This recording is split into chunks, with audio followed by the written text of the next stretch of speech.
1984, parte 8. Tinham reunido coragem, enfim tinham reunido coragem. A sala em que se encontravam era comprida e suavemente iluminada. O som da teletela se reduzira a um murmúrio, a suntuosidade do carpete azul escuro dava impressão de que a pessoa pisava num pedaço de veludo. O'Brien estava na outra extremidade do aposento, sentado a uma mesa sob uma luminária verde, entre duas pilhas enormes de documentos. Não se dera ao trabalho de levantar a cabeça quando o criado fez Julia e Winston entrar. O coração de Winston martelava tanto que ele não sabia se seria capaz de falar. Tinham reunido coragem, enfim tinham reunido coragem, era tudo o que conseguia pensar. Fora uma temeridade ir até lá, e loucura completa terem chegado juntos. Muito embora houvessem feito caminhos diferentes e tivessem se encontrado apenas diante da porta do apartamento de O'Brien. Contudo, o simples ato de pôr os pés num lugar como aquele já demonstrava uma enorme ousadia. Somente em ocasiões muito raras a pessoa conhecia por dentro a residência dos membros do núcleo do partido, e até passar pelo bairro da cidade em que eles moravam era um acontecimento incomum. A atmosfera do imenso bloco de apartamentos, a opulência e a amplidão de tudo, os odores estranhos da comida e do tabaco de boa qualidade, os elevadores silenciosos, subindo e descendo a velocidades incríveis, os criados de paletó branco correndo de um lado para o outro, tudo era intimidador. Conquanto tivesse um bom pretexto para estar ali, a cada passo que dava Winston era assolado pelo temor de que um guarda de uniforme escuro surgisse de repente e exigisse seus documentos e o mandasse embora dali. Porém o criado de O'Brien não hesitara em abrir a porta para eles. Era um homenzinho moreno de paletó branco, com um rosto em forma de losango completamente destituído de expressão, um rosto que poderia muito bem pertencer a um chinês. Conduziu-os por um corredor acarpetado, com papel de parede creme e lambris brancos, tudo extremamente limpo. Isso também era uma fonte de intimidação. Winston não se lembrava de algum dia ter visto corredores cujas paredes não estivessem encardidas pelo contato de corpos humanos. O'Brien segurava uma tira de papel entre os dedos e parecia estudá-la concentradamente.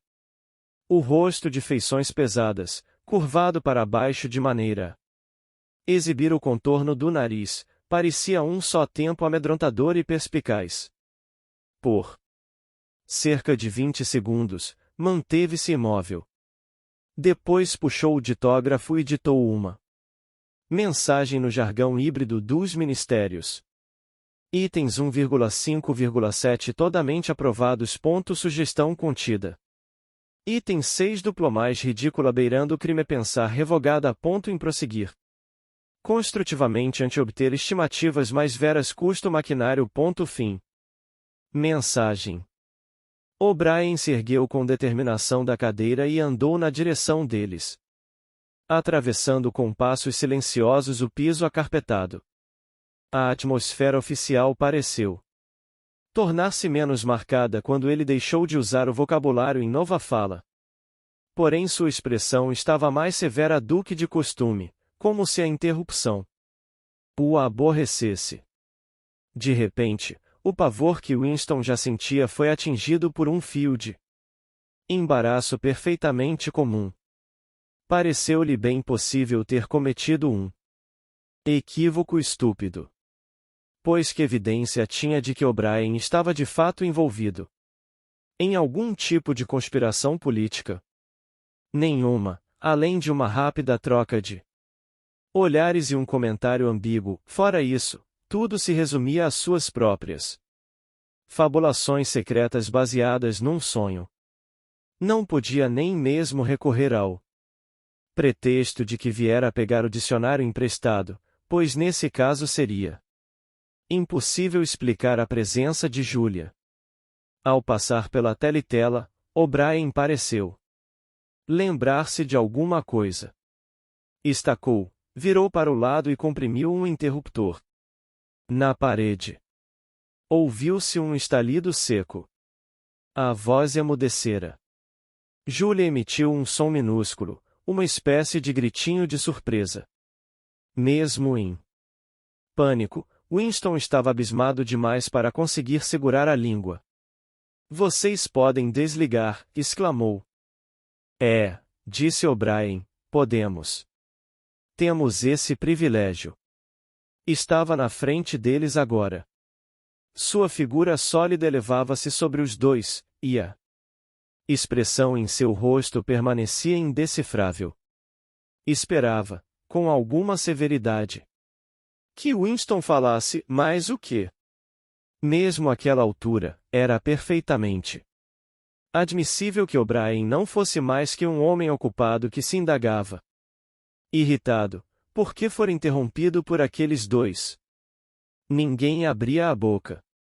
Depois que a teletela fora desligada, um silêncio sinistro tomara conta da sala. Os segundos iam passando, imensos. Com dificuldade, Winston mantinha os olhos fixos nos de O'Brien. Então, de repente, a expressão carrancuda se desfez e deu lugar a algo que poderia ser o princípio de um sorriso. Com o gesto que lhe era característico, O'Brien ajeitou os óculos no nariz. Falo eu ou falam vocês? Disse. Eu falo, disse Winston prontamente. Essa coisa está mesmo desligada? Está. Está tudo desligado. Estamos a sós. Viemos até aqui porque. Fez uma pausa, dando-se conta pela primeira vez de quão vagos eram os seus motivos. Como não sabia efetivamente que tipo de ajuda O'Brien poderia lhe oferecer, não era fácil dizer o que fora fazer ali. Prosseguiu, ciente de que o que estava dizendo parecia inconsistente e pretensioso. Acreditamos que exista algum tipo de conspiração, algum tipo de organização secreta trabalhando contra o partido e que o senhor está envolvido nela. Somos inimigos do partido. Descremos dos princípios do Socin. Somos criminosos do pensamento. Também somos adúlteros. Estou contando isso porque queremos nos colocar em suas mãos. Se desejar que nos incriminemos de alguma outra forma, estamos à sua disposição. Parou e olhou por cima do ombro, com a sensação de que a porta se abrirá. De fato, o criado de semblante amarelo entrará sem bater. Winston percebeu que ele trazia uma bandeja com uma garrafa e taças. Martin é dos nossos, disse O'Brien, impassível. Traga os drinks para cá. Martin, deixe em cima da mesa redonda. Temos cadeiras suficientes? Então vamos nos sentar e conversar confortavelmente. Vá pegar uma cadeira para você, Martin. Negócio é sério. Pode deixar de ser criado pelos próximos 10 minutos.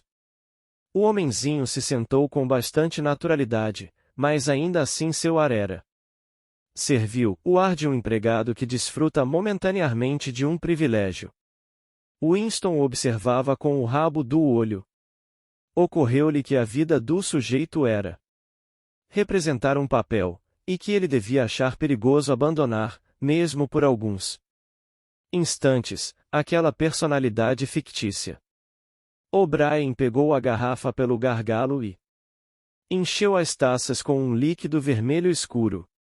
Aquilo despertou em Winston lembranças confusas de algo visto num passado longínquo, num muro ou num tabique, e uma garrafa enorme, composta de lâmpadas elétricas, que parecia movimentar-se para cima e para baixo, despejando seu conteúdo num copo. Vista de cima, a coisa parecia quase preta na garrafa, porém, cintilava como um rubi. Tinha um aroma agridoce. Winston viu Julia pegar sua taça e cheirá-la com franca curiosidade. Chama-se vinho, disse O'Brien, esboçando um sorriso. Tenho certeza de que já leram a respeito em algum livro. Infelizmente, não costuma chegar ao partido externo. Seu rosto tornou a adquirir um aspecto solene, e ele ergueu sua taça. Creio que seria apropriado se começássemos com um brinde ao nosso líder. A. Emanuel Goldstein. Winston pegou sua taça com certa avidez. Vinho era algo sobre o qual havia lido e com o que sonhava. Como o peso de papéis de vidro ou as quadrinhas parcialmente rememoradas do Sr. Charrington, pertencia a um passado extinto, romântico, o tempo de antigamente, como gostava de denominá-lo em seus pensamentos secretos. Por algum motivo, sempre imaginara que vinho teria um sabor extremamente doce, como o de geleia de amora, além de causar embriaguez imediata. Quando o tragou, porém, ficou profundamente decepcionado. A verdade era que, depois de anos bebendo gin, mal conseguia sentir o gosto daquilo na boca. Deixou a taça vazia em cima da mesa. Quer dizer que existe mesmo um homem chamado Goldstein? Indagou. Existe, sim, e está bem vivo. Onde? Não sei. E a conspiração, a organização? É real? Não se trata apenas de uma invenção da polícia das ideias? É real também. Nós a chamamos de confraria. Vocês nunca saberão coisa alguma a seu respeito, além do fato de que ela existe e de que pertencem a ela. Volto já a esse ponto. O'Brien consultou o relógio de pulso. É imprudência manter a teletela desligada por mais de meia hora, até para um membro do núcleo do partido. Vocês não deviam ter vindo juntos e terão de sair separadamente. Você, camarada. Curvou a cabeça para Julia. Irá primeiro. Temos 20 minutos. Sei que compreenderão a necessidade de eu começar com algumas perguntas.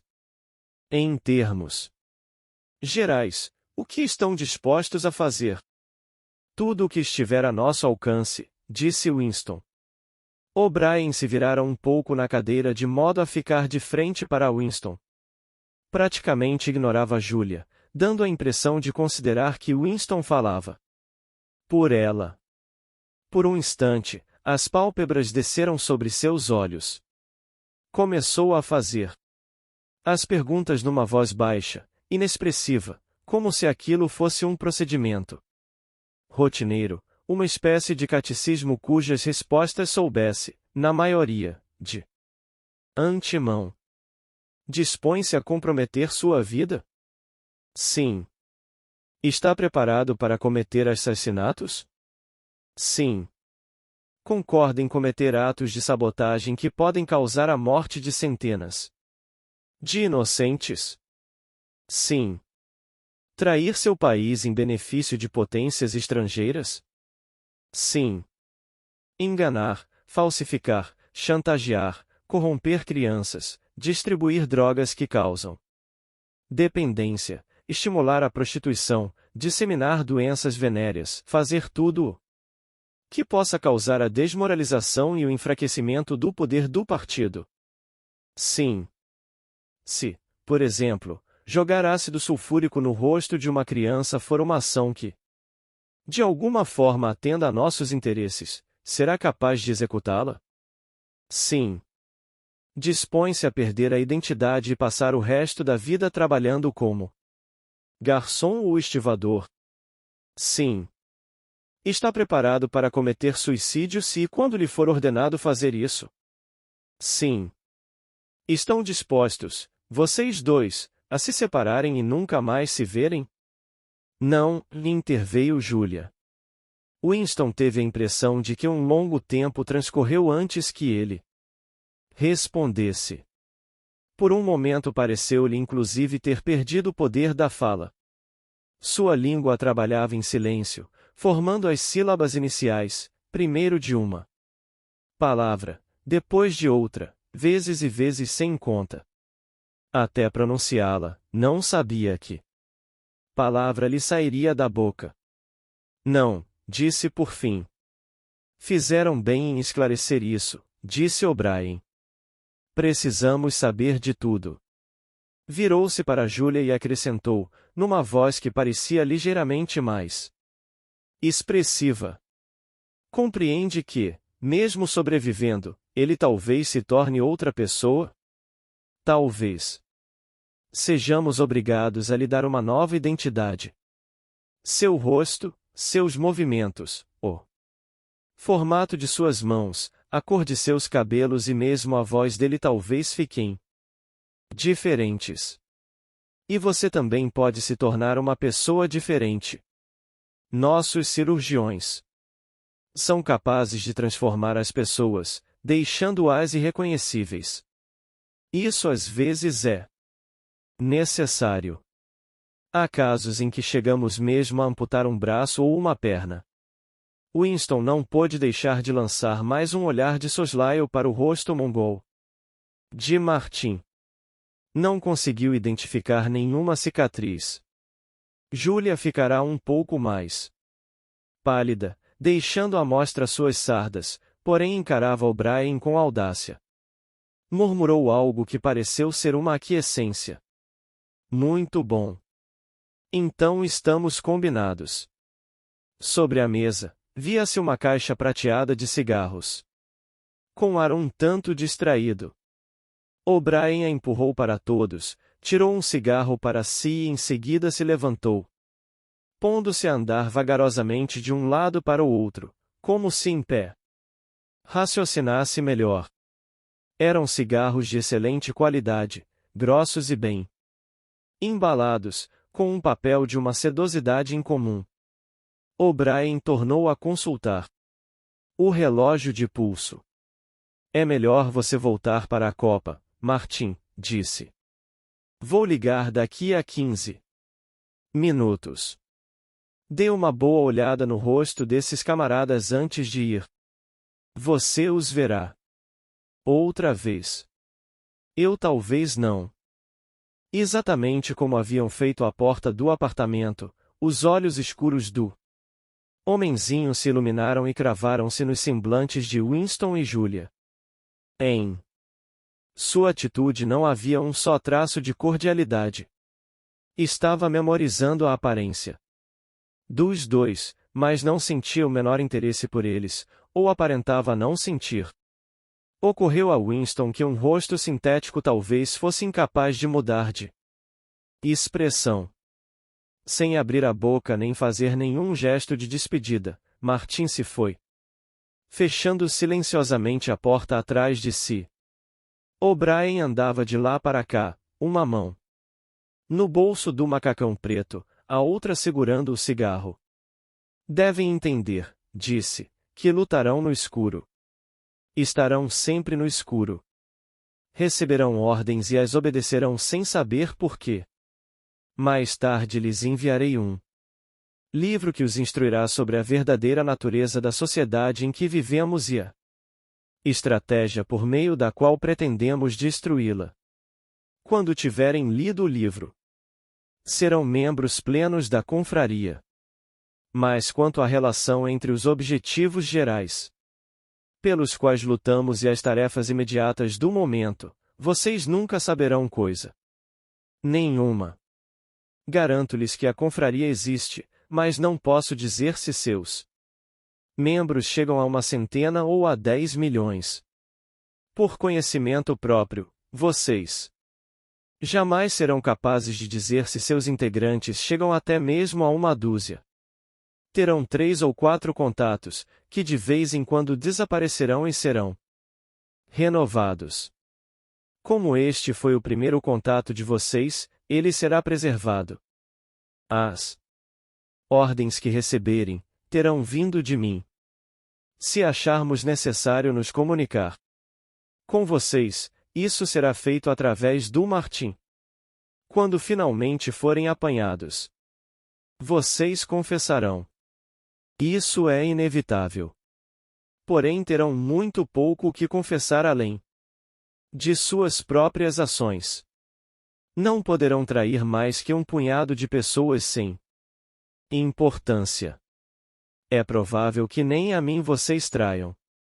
Talvez eu já esteja morto ou tenha me tornado outra pessoa, com outro rosto. O'Brien continuava caminhando de lá para cá sobre o tapete macio. Mesmo com aquele corpo avantajado, seus movimentos tinham uma elegância notável. Isso se evidenciava até na maneira como enfiava a mão no bolso ou manipulava um cigarro. Mais ainda que de força, O'Brien transmitia uma sensação de confiança e de compreensão com um toque de ironia. Por mais dedicado que fosse, não tinha nada da obstinação que caracteriza o fanático. Quando falava em assassinato, suicídio, doenças venéreas, membros amputados e rostos modificados, fazia-o com um leve ar de galhofa. Isso é inevitável, sua voz parecia dizer, isso é o que temos de fazer. Sem vacilar. Mas não é isso que faremos quando a vida voltar a valer a pena. Uma onda de admiração, quase de adoração, fluía de Winston para O'Brien. Winston se esquecera momentaneamente da figura obscura de Goldstein. Diante dos ombros pujantes de O'Brien e daquele rosto de feições rudes, tão feio e todavia tão civilizado, era impossível acreditar que ele pudesse ser derrotado. Não havia estratagema que ele não enfrentasse, nenhum risco que não pudesse prever. Até Júlia parecia impressionada. Deixará seu cigarro apagar e escutava com atenção. O'Brien continuou. Já devem ter ouvido rumores sobre a existência da confraria. Sem dúvida. Formaram sua própria imagem dela. Com toda a probabilidade, imaginam um vasto submundo de conspiradores reunindo-se secretamente em porões, rabiscando mensagens em muros, reconhecendo uns aos outros por meio de códigos ou movimentos especiais da mão. Nada disso existe. Os membros da confraria não têm como identificar uns aos outros, e um membro jamais conhece mais que um reduzidíssimo número de outros membros. O próprio Goldstein, se caísse nas mãos da polícia das ideias, não teria como fornecer a lista completa dos membros do movimento nem disporia de informações que lhes permitissem completar a lista. Não existe tal lista. A confraria não pode ser liquidada porque não é uma organização no sentido usual do termo. Nada além da ideia de que é indestrutível a mantém ativa. Vocês jamais contarão com nenhum outro alento além dessa ideia. Não experimentarão camaradagem nem encorajamento. Quando por fim forem apanhados, não receberão nenhuma ajuda. Nunca ajudamos nossos membros. No máximo, quando é absolutamente necessário que alguém seja silenciado, às vezes conseguimos introduzir às escondidas uma navalha na cela do prisioneiro. Trabalharão por algum tempo, serão presos, confessarão e depois morrerão. São esses os únicos resultados que haverão de testemunhar. Não há a menor possibilidade de que ocorram mudanças perceptíveis em nossa geração. Nós somos os mortos. Nossa única vida genuína repousa no futuro. Participaremos dela na condição de pó e fragmentos ósseos. Não há, porém, como saber quanto tempo decorrerá até o advento desse futuro. Talvez 1000 anos. No momento, nada é possível, exceto ampliar pouco a pouco a área de sanidade. Não temos como agir coletivamente. Só podemos disseminar nosso conhecimento de indivíduo a indivíduo, geração após geração. Com a polícia das ideias, não há outra saída. Interrompeu-se e consultou pela terceira vez o relógio de pulso. Está quase na hora de você partir, camarada, disse para Júlia. Espere. A garrafa ainda está pela metade. O'Brien encheu as taças e ergueu a sua pela base. A que brindaremos desta vez? Perguntou, ainda com a mesma insinuação sutil de ironia. A desorganização da polícia das ideias? A morte do grande irmão? A humanidade? Ao futuro? Ao passado, disse Winston. Ao passado é mais importante, concordou gravemente O'Brien. Esvaziaram seus copos e em seguida Júlia se levantou para sair. O'Brien tirou uma caixinha do alto de um armário e deu a ela uma pastilha lisa e branca, instruindo-a a colocá-la sobre a língua. Era importante, explicou, não sair cheirando a vinho. Os ascensoristas do edifício eram muito vigilantes. Tão logo a porta se fechou atrás dela, O'Brien pareceu ter se esquecido de sua existência. Recomeçou a andar de lá para cá, depois estacou. Temos de acertar alguns detalhes, disse. Imagino que disponha de algum tipo de esconderijo. Winston mencionou o aposento sobre a loja do Sr. Charrington. Por ora isso serve. Mais tarde encontraremos outra coisa para você. É importante trocar frequentemente de esconderijo. Também lhe mandarei um exemplar do livro. Winston notou que até O'Brien parecia pronunciar a palavra como se ela estivesse em grifo. O livro de Goldstein, claro, o mais rápido possível. Talvez leve alguns dias para eu conseguir um. Como deve imaginar, não existem muitos.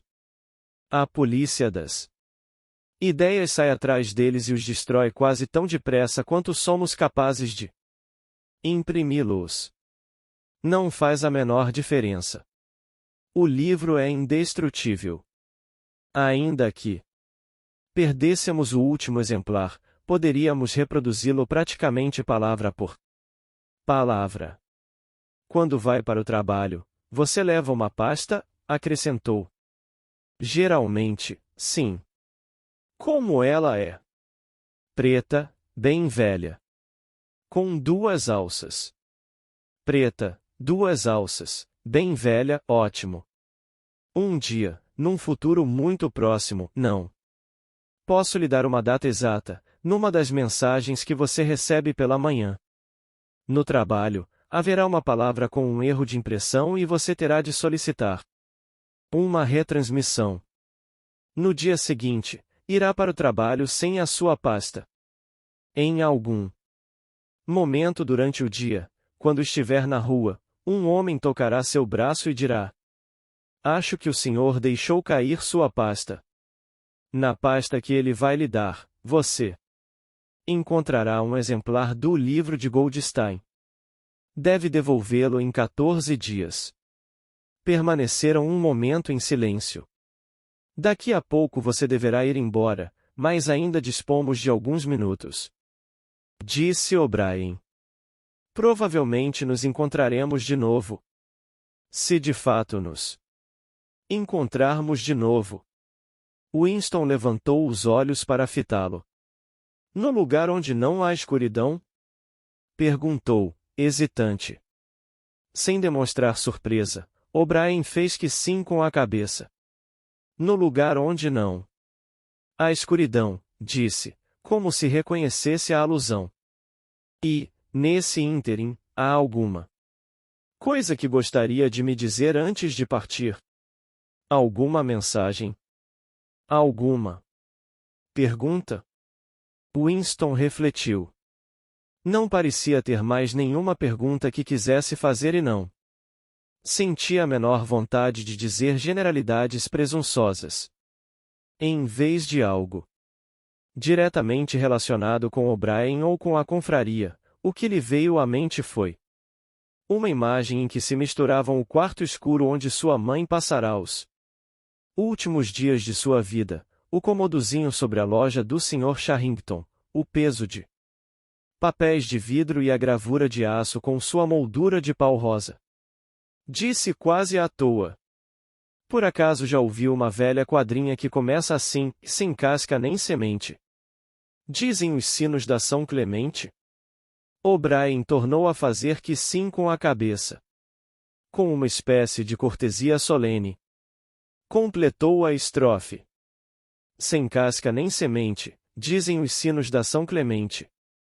Esses vinténs são para mim, cantam os sinos da São Martim. E o culpado, quem é, afinal? Perguntam os sinos do tribunal. A culpa é da Judite, respondem os sinos de Shoreditch. Você sabia o último verso? Exclamou Winston. É verdade, eu sabia o último verso. E agora, infelizmente, está na hora de você ir. Espere. É melhor pôr uma dessas pastilhas na boca. Quando Winston se levantou, O'Brien estendeu-lhe a mão. Com um aperto vigoroso, esmagou os ossos da palma de Winston. À porta, Winston olhou para trás. Porém O'Brien aparentemente já estava prestes a tirá-lo da cabeça. Aguardava com a mão no interruptor que controlava a teletela. Atrás de O'Brien, Winston viu-a escrivaninha com sua luminária verde, o ditógrafo e os cestos de arame abarrotados de documentos. Aquela ocorrência estava encerrada. Dentro de 30 segundos. Pensou, O'Brien retomaria o importante trabalho que, antes de ser interrompido, realizava em favor do partido.